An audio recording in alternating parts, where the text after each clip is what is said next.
Hello students, hope all of you have learned the autonomous nervous system along with its divisions such as sympathetic nervous system followed by parasympathetic nervous system. I expect you to write the location and function of all those possible structures in your classwork as I complete every single video, and then once the school reopens we'll discuss those locations, functions thoroughly.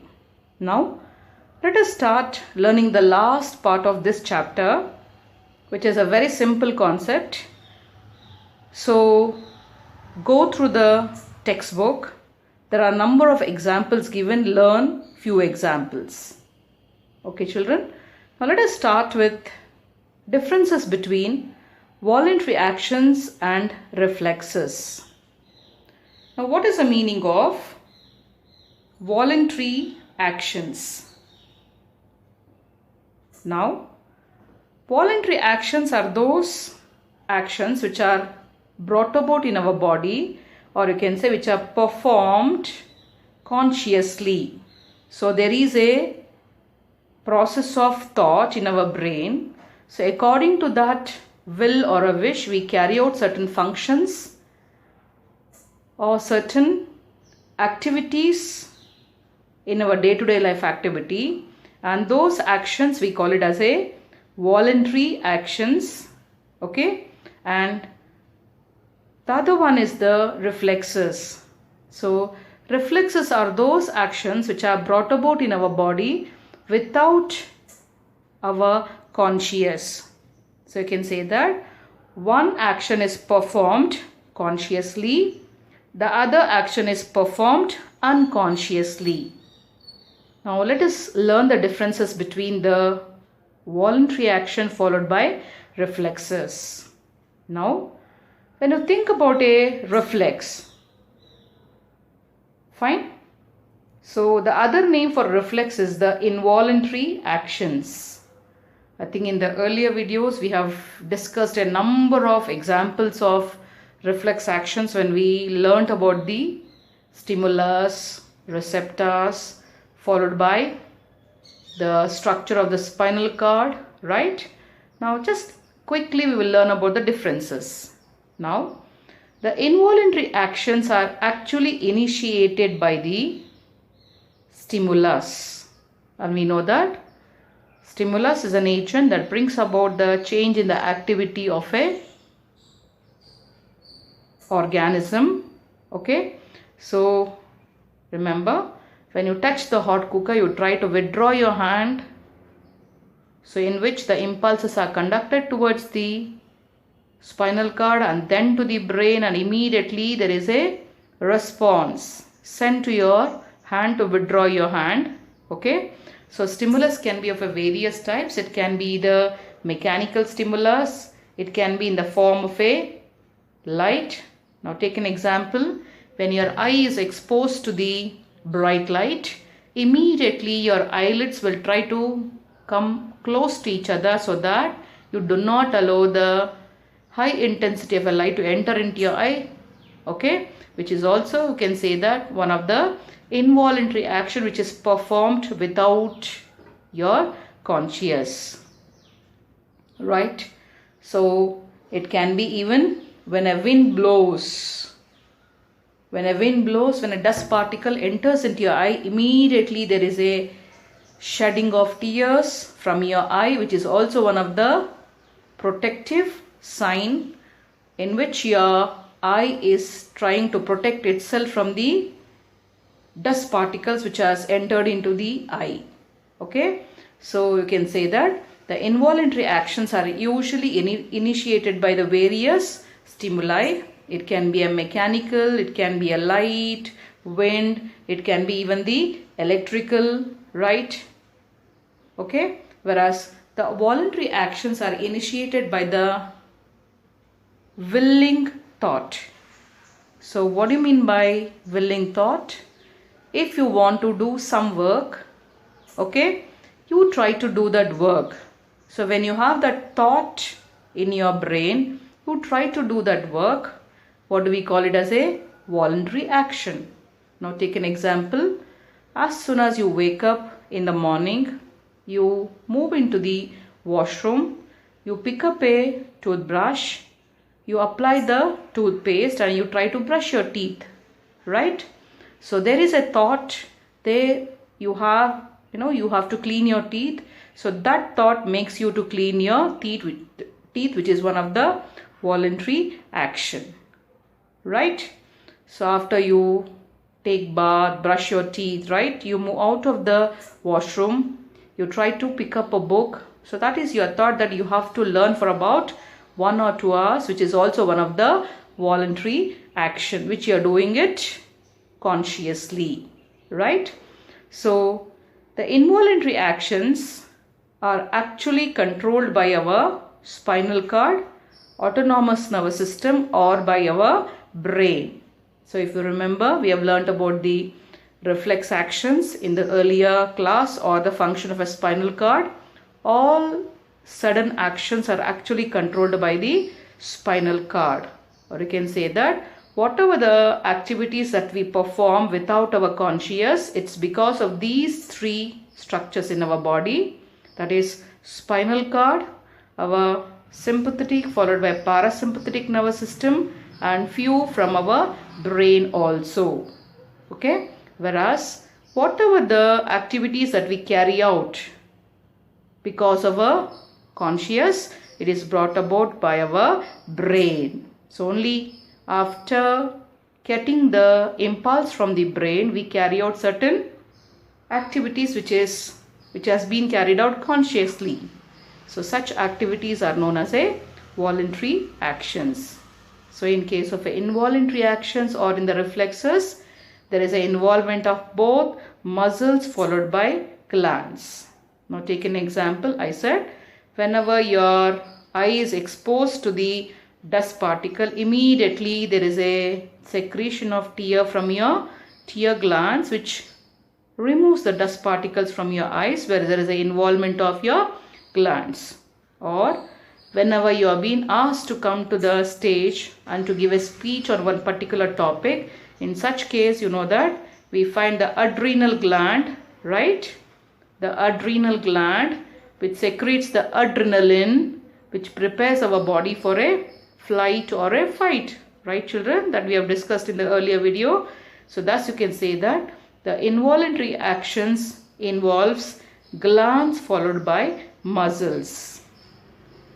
Now when you touch the hot cooker, your hand is withdrawn after few minutes. It's because the muscles are involved in such a involuntary action. So thus you can say that the involuntary actions involves both muscles followed by glands, whereas voluntary actions involve only the muscles but not the glands. Children, there are a number of examples given in your textbook. Kindly go through it.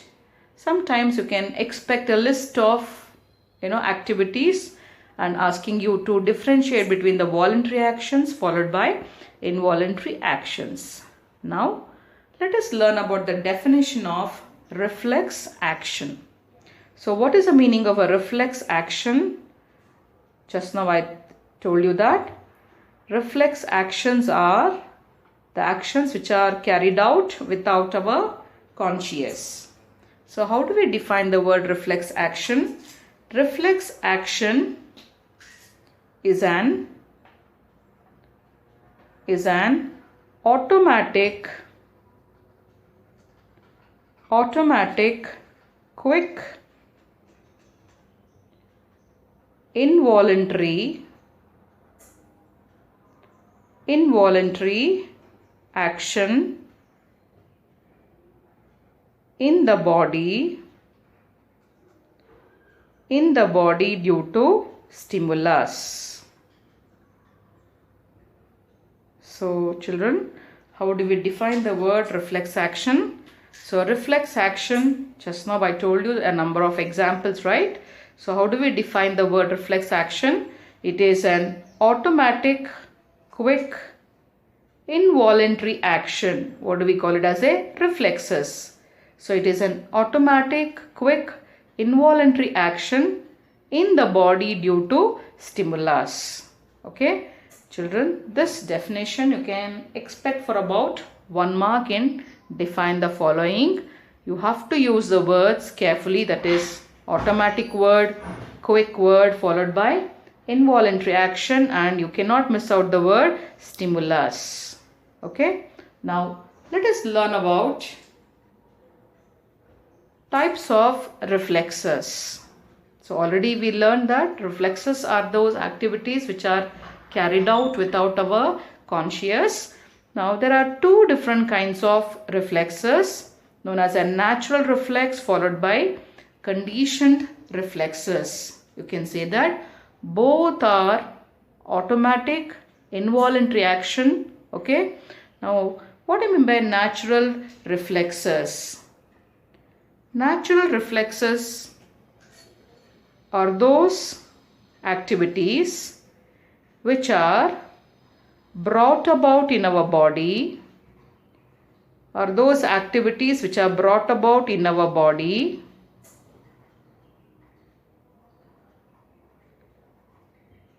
without any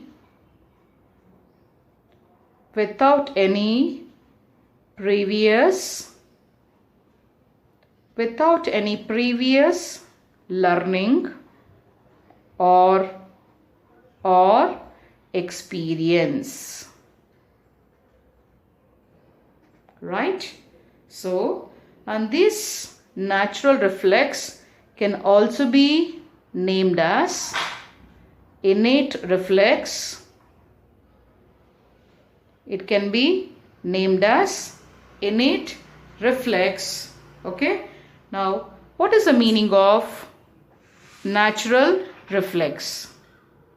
I said it's a reflex which is brought about in our body without any previous learning or experience.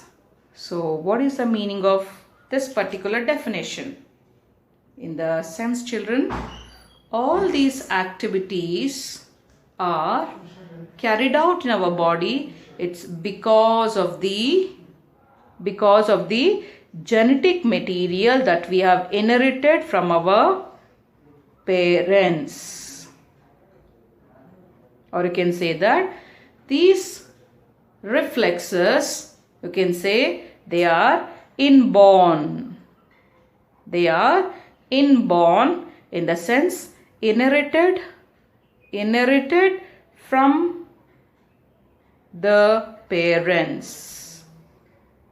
Inherited from the parents. Okay. Now take an example. When the baby is born, the baby cries. So, did anyone teach the baby to cry when it is very hungry? No. So, it cries because it has those genetic material which it has inherited from its parents. Okay. Due to which it cries. Or you can see that even the baby certain times has a cough. Right? So, you can say that coughing is also one of the inborn reflex or a natural reflex. So, whenever a dust particle enters into our nasal passage, all of us sneeze to throw out the dust particle from the nasal cavity, thus protecting our lungs. Right? So, sneezing is also one more natural reflex. Along with that, we know that whenever our feet comes in contact with the thorn, immediately we try to withdraw our feet from that thorn, which is also a natural reflex action which has not been taught by anyone, which we have been, learnt right from our birth. So there is no previous learning for those activities, or there is no experience which has been inborn. What do we call it as? Inherited from the parents. Right? Along with that, if you remember the peristalsis, there is a passage of food in the alimentary canal, which is also a natural reflex. Right? There is a passage of urine in your urinary system or in the ureters, which is also a natural reflex action. Okay, so all these reflexes are known as a natural reflexes or innate reflexes, which are also known as a inborn reflexes. Now let us learn about the other type of reflex known as a conditioned reflex. In this case, all those activities which are developed in our lifetime due to learning or due to the previous experience. Okay, children. So, how do we define the word conditioned reflexes? The conditioned reflexes are the reflexes which are developed in our lifetime. Why? That is due to learning or due to the previous experience. What is the meaning of this? There are a number of examples you can just recall about the conditioned reflex. Okay? Just think about your primary classes or when you were in a upper KG or in first standard. Okay? So when you are in LKG, probably your mother or your dad used to tie the shoelace to you, right?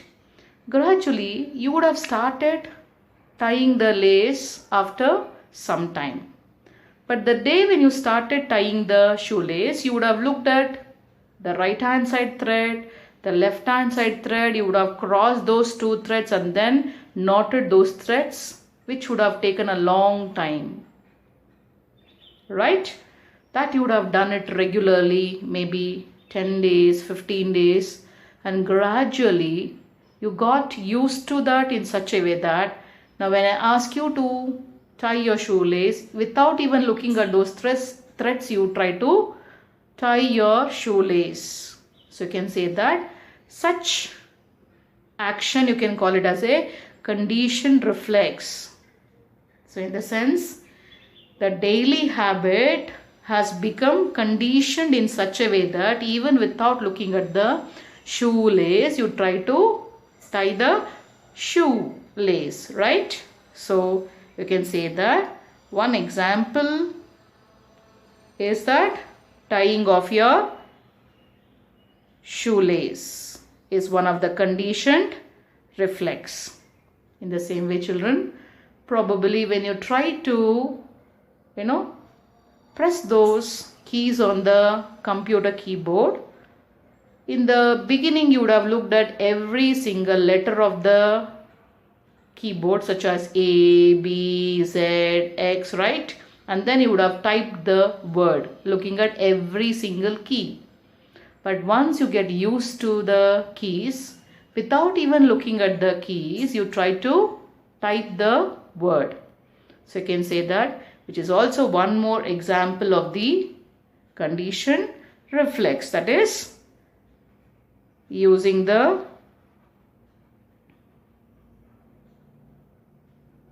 keys in the keyboard of the computer. Or you can say that, now take an example. So whenever a teacher walks into your class, automatically without your knowledge, you stand up to wish the teacher, right? Which is also one example of a conditioned reflex. Or imagine the Montessori classes would have just started then. If any teacher walks into the class, do you think that those children will stand and wish the teacher? No. So the teacher trains the children gradually. So that daily habit becomes a sort of a conditioned reflex gradually as they come to the higher classes. Okay, children. So thus you can say that These are the two different kinds of reflexes. Okay. Now, there are a number of examples in your textbook. Kindly learn few examples. Now, there is one example for the conditioned reflex. Okay, or you can say there is one particular experiment which was conducted by a scientist known as Pavlov.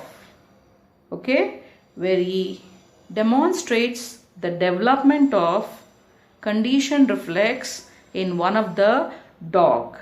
So I expect you to learn that experiment.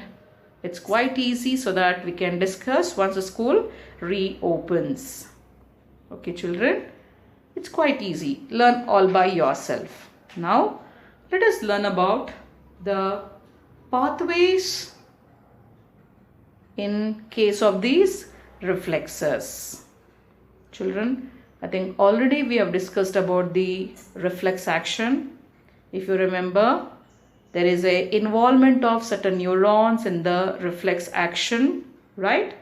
Now, certain times in the pathway of these reflexes, there may be an involvement of only 2 neurons. Children, if you remember, we find the receptors. So from the receptors we have a neuron known as a sensory neuron which carries the impulses to the spinal cord. From the spinal cord we have a motor neuron which carries the impulses to the effectors to withdraw the hand when a person touches the hot cooker. Children, so in the pathway of these reflexes, certain times there is only an involvement of 2 neurons, such as sensory neuron followed by motor neuron without the involvement of the interconnecting neuron or a association neuron. So immediately in these reflexes, you can say, in order to protect the person from the hot cooker, you can say that there is a conduction of impulse so quick that it involves only the 2 neurons, so that the person withdraws his hand to protect himself from that hotness of the object. Okay? Or in certain cases, there may be an involvement of 3 neurons. There may be an involvement of 3 neurons, such as from the receptors we have a sensory neurons carrying the impulses towards the spinal cord. From the sensory neurons there is a conduction of impulse to the association neuron or an interconnecting neuron, and then from the association neuron we have the impulse conducted to the effectors through the motor neuron. So in this case you can say that, so in that pathway of the reflexes there is an involvement of 3 neurons, such as a sensory neuron, association neuron followed by motor neuron. In both these reflex actions there is a involvement of only the spinal cord which controls all the reflex actions. Okay children, though the spinal cord controls all the reflex actions which acts as a brain during that situation, protecting the person from the emergency, but later on, if you remember, I have taught you that there are certain nerve fibers, longitudinal nerve fibers which are moving towards the brain or away from the brain. These nerve fibers later on conduct impulses even towards the brain, but it is only the involvement of spinal cord in order to protect the person from the emergency. So thus you can say that the nervous pathways and reflexes involves either 2 neurons in certain cases or 3 neurons in certain cases. Okay, children. Now, this pathway is also known as a reflex arc. Okay, so what is the other name for a reflex action or a simple pathway? So we call it as a reflex arc. So what is the definition of a reflex arc? Reflex arc is nothing but a short route taken by an impulse from receptors to effectors. So how do we define the word reflex arc, children? So reflex arc is defined as a short route taken by an impulse from a receptor to effector, which can be expected for about 1 mark. So here you can say that there is a arrow mark which I am drawing. So this represents the reflex arc. You can say that from A to B. From A to B, what does it represent? It represents the reflex arc. So how do we define the word reflex arc? So you can say that the reflex arc is the shortest or a short route taken by an impulse from receptor to the effector where there is an involvement of 2 neurons. So again you can find there is a one more shortest route taken by an impulse from receptor to the effector, but there is an involvement of 3 neurons.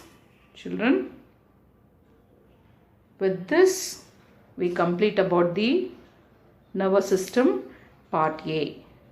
So kindly go through the textbook thoroughly.